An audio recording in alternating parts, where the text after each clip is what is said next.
Welcome to Community Cocktails with Kimberly, hosted by Kimberly Woodard, a realtor for nearly 20 years with Ebby Halliday Realtors. Join her every first and third Wednesday of the month as she meets with the top community influencers to help you get to know the area you want to call home.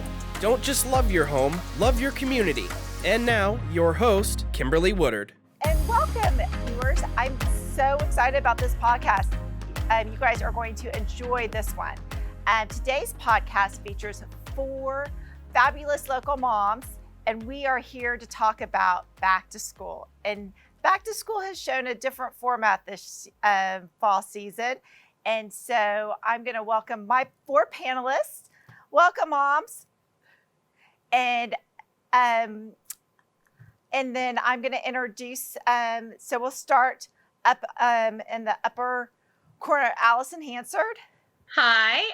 Yes, I have twin boys that are 12 years old, and they just started 7th grade this week. Hi, Liz. Hi, I'm Liz. Hi. I have 3 children. My oldest is 13 and going into 8th grade. My middle child is 11. She's going into 6th grade. And then I have an 8-year-old who's going into 3rd grade. And we have Sarah Curly Hill. Welcome. Hey, thanks for having me, Kimberly. My boy is Caleb. He is 10 and a half. The half is very important. I can't forget Caleb is 10 and a half. And he is a brand new 5th grader this year. And Liz Nagel. Hi there. Hi. I am Liz Nangle. I have 2 children, but one's 27, so this doesn't apply to him. But my 17-year-old is still at home, and she started her senior year this week online. So we're going to dive on in to some questions about how back to school has formatted. And so I know everyone has started some different formats this year of online, of e-learning, hybrid, which my 2 kids, I've got a 8th grader and a junior. I cannot believe it's a junior. And one is going to be at a hybrid school, and one's going to be in an in-person next week. So it'll be interesting. And also, so we've talked e-learning, hybrid, and in-person. So panelists, let's talk about our feelings towards, this year, and what's our preference of those 3 different formats? I'll jump in. I would love to see hybrid as an option in every school. For work, I work with physicians, and I know how important it is that if somebody has any symptoms of COVID, they should be able to stay home, self-quarantine at any time without missing a beat with school or with their learning. So my school does not offer the hybrid option, but I do think that would be the ideal option for every school. And certainly with technology and some of the big technology companies we have here in DFW, I think it would be an opportunity that would be easily available to most districts and private schools. I agree with that. We also do not have the option of hybrid this year. We're starting all virtual, and then we will have the option of either continuing virtual or doing in person. But I do like the idea of the hybrid to kind of ease everyone into it, and you're still getting a little bit of everything. And I feel like it fills the gaps that the complete online is missing. So I hope that they're still considering that as an option. We'll see.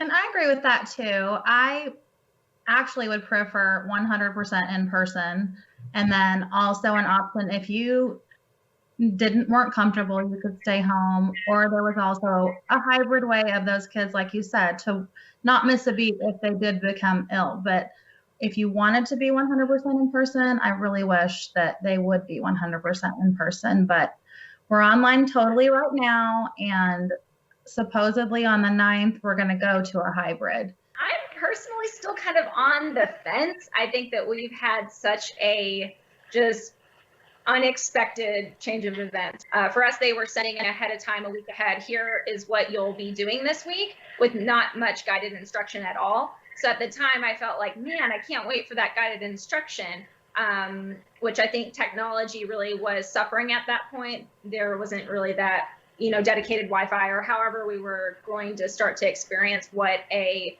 virtual experience I thought would be. And we do have 100% virtual, and the internet connection's very slow. And so it's like, hurry up and wait right now. I want an in-person experience just because I have that consistency that we're used to. So I'm still kind of all over the place, scattered and wondering what to expect for the future. It's definitely a new type of experience for our children, with all these different learnings. And I think this is the question that I really am interested on hearing everyone's viewpoints is the kids. How are you seeing an effect on the kids and this new system? Because obviously they've been out since, with, not in a school, a school that their normal, school environment since March. And they're going back to, what they ended with.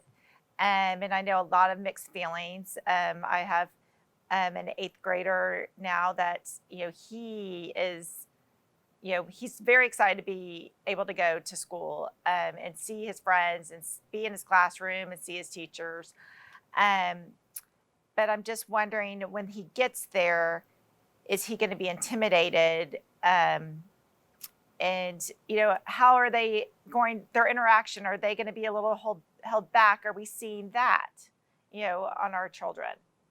I think it will be interesting when they do go back. I know that they're really craving seeing their friends and their teachers in person. And I think it just, it's our senior year and it's disappointing. Obviously, we didn't have a spring.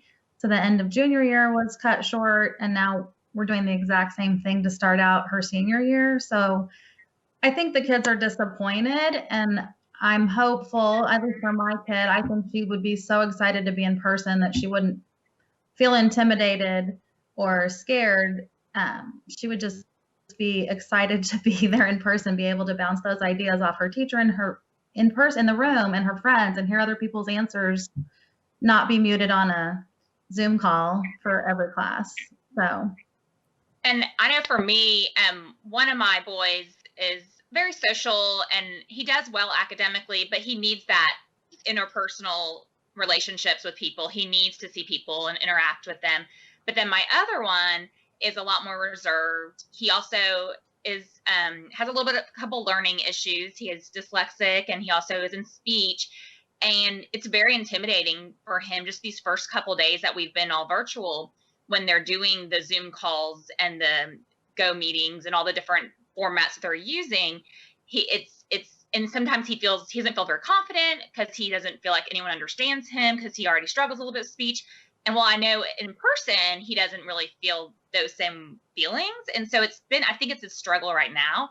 They are planning on going in person when we have that option, and they're both looking forward to it. They have a few concerns, but they're more excited about just getting back to their routine. They're very much creatures of habit and like their schedule, and they thrive on that. And that's what we're missing right now. I know in our household, I'm trying to keep a schedule.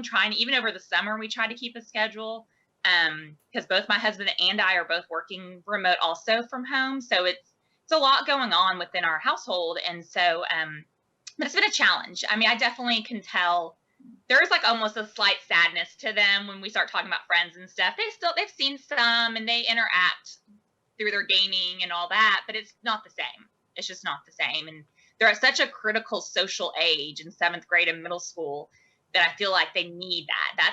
That's what I'm more fearful for than the academic side. I agree with that. It's interesting. When my children were younger, people used to always say, you were crazy to have 3 kids in 4 years. And I always felt that way. But right now, in the ages they are, the nice thing, they have seen no friends since we got back from spring break. None. I mean, we have been very locked down. And it has been stressful for them, I think, to not be able to see their friends, but it has been, and I was just saying this to them this morning, I had 2 of them in with me and we were talking. I said, as a mom, it has been kind of beautiful also to see them get closer. The 3 of them have each other, be closer, and have that time. But as a working mom, it's been horrible because there's all the guilt and all the craziness. And I think that probably has a psychological side effect too, that we haven't measured. And I think this whole generation of school age children are going to emerge with very interesting psychological side effects from this. There's just no doubt. I was speaking to a colleague recently who likened it to Gen Xers and kind of our view on things due to growing up during the AIDS epidemic. It's different, but it's similar, right? Like we tend to be less risky and we tend to be more cautious and all of these things. And I think that we'll see those kinds of effects in our children due to this pandemic. And that makes me really sad. But I think when it comes to going back to school, it's impossible to know what the right choice is, whether to send them, whether to not send them. All we can do is hope that we're doing the right thing. I agree. Yeah. I like that. They're dealing with something that we couldn't imagine, having your school year shut down and having to stay home and not see your friends and classmates. And it's just so strange for them that it makes me sad. I don't know what the long-term effects will be on their mental health, because I do think it's causing extra anxiety in a variation of ways for each kid. I agree. I think that what I'm so worried about is, they're going to have lunch and I see these pictures of, how the format and, that's the time where I feel like the kids need to really socialize. They need to have that break from school, but it's going to be more of a stressful time because they're going to be basically policed that they're not too close to someone or not, in so much a distance. And typically they'd have recess to kind of get stuff out of their system before they sat back in class. And their recesses, they're not going to have that recess time. And be able to just socialize with their friends or play a game of kickball or, run around crazy on the playground for those few minutes just to exert themselves. They just aren't able to right now. And it's going to, I think for some, not all, but I worry that some will have a paranoid and just, be the kids that are just scared to do anything. They're almost like little robots. Yeah. Well, and it's interesting, Kimberly, on the flip side, talking to one of my friends who's a psychologist, she said on the flip side, they may turn into a generation that absorbs and lives every minute because they realize how precious it is. And that's what I hope for them, right? Like, yes. I'm not sure that that's how it's going to go down, but that's what I hope for them. Right. And when I think about the flip side of the psychology that we discuss, I do think of that kind of dystopian nature, what school is going to look like. It's very different than what we think. And I worry about what happens when a teacher gets sick or passes away or, what's the psychological side effect on them then? It's just, these are such grave decisions. And while I'm very worried about the psychology of my children, I'm also worried about the psychology of myself and my friends, because this is heavy for us to make these decisions for our kids, not knowing what the right answer is. It's just a tough time right now. It's tough, having kids at all different ages. I feel like I'm lucky that my kids are old enough that I don't have to hold their hands during any of the learning and that one has an older one because I know I don't know math, their math these days, how they teach it. So my husband are like, get your brother to help on that stuff. But no, so let's, kind of talk about some other things with this time. And, how have you felt like your kids during the entire time, and not necessarily is it just school, but just transitioned? I know Liz made a comment that her kids haven't, they've been hunkered down. They haven't been able to see and seen any friends. Has anyone else's kids done any, have sports started, which we can talk, that'll be a whole other subject. We talk about that. But, have they started any of those, things that they liked, getting back into those things during this pandemic time? Yeah, one of my sons was doing over the summer. He actually did a strength and conditioning camp that was offered through our school district. And we were very hesitant at first when we got the sign up for it, because he's supposed to be playing football this year, his very first year to play middle school football. And so he's really looking forward to it. But so we decided to go ahead and sign him up. We talked to several other parents and some of their friends that kind of are, we think kind of similar. And we all said, okay, we're going to try it. And I mean, there was a couple cases that popped up. They really didn't relate it or link it necessarily to what was happening at the camp, but I felt like they did a good job at communicating with us, being transparent.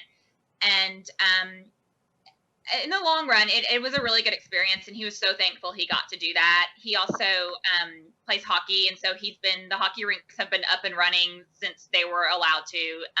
There's a lot of requirements there as well. So he's gotten to experience some of that stuff, which has helped also in the social side. Unfortunately, my other son has not gotten to have some of those activities because the things that he's involved in have not been one place actually where he took martial arts closed due to everything being having to be shut down. They actually had to close their business. And so it's really sad to see that. We dedicate time for them to do some outdoor time. And luckily they have each other. They're the same age. They do fight some, but they also get along really well. So they are fortunate to have like a classmate and a peer also in their house. So it's been good for us. I have to say, with a 17-year-old left alone, her brother's out of the house at home. When we were in the beginning stages of the quarantine, it was not super fun. Like, you can't see your friends, you can only see them on FaceTime or whatever. But depending on friends, certain friends are allowing, their kids to see each other. These kids drive. They're still meeting at the park. They're still going to Sonic. So there are sadly less places they're allowed to hang out. But, it's been summer. You can be outside and swim. You can have people over that way. They're just having to make the best of whatever each parent deems appropriate for their own house. And if some of your friends' parents aren't letting you hang out, then you'll just have to see them on FaceTime. But otherwise, the teenagers are getting together. I think they're being responsible.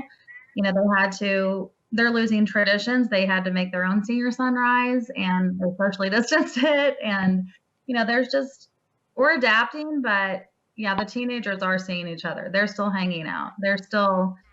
We had cheerleading camp at school 2 days, right the week before school started. They had to wear their masks. They had to socially distance. I mean, the rules were in place, but they're still getting to do it. Football conditioning is happening at the high school, and cross country's running. And, they're doing what they're allowed to do as it becomes the rules allow them. We were able to, I've got an only child, so this was really, really just even devastating for him. He just, no friends. I want to be able to hang out with my friends, Mom. And, especially in the beginning, we still had the neighbor kids were playing together. And I did feel that hesitation of like, I just don't know yet. We have a lot of family members that are, at risk and older, and just, so we waited a long time before it was like, okay, you can go play it with the neighbor kids. One of them did get it.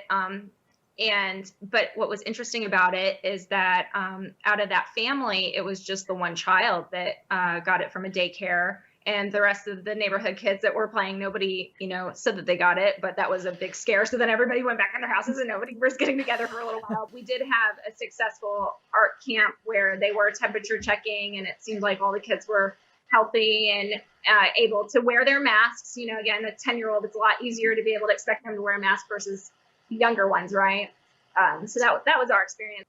Wonderful. Well, I do like hearing that all y'all you've been able to interact with something with their kids' passions in some way or another. I know I've got a teenager, which I'll agree with Liz, when they're driving, they're going to figure out some way. So there's been parks, gatherings and things like that.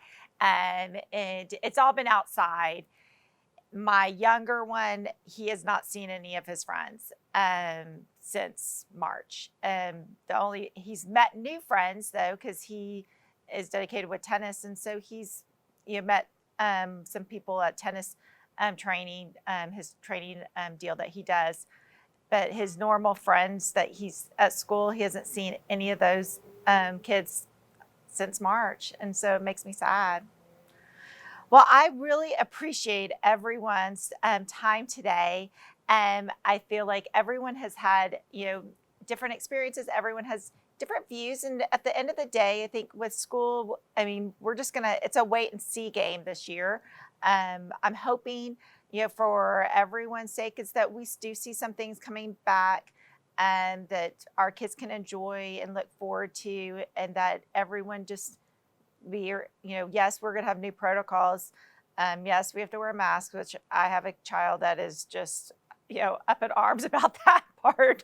But, I just told him it is what it is. And you don't get to choose. And so, well, like I said, we'll have to have y'all back on in maybe about 9 weeks from now and do a recap of what is going on now. Sound good?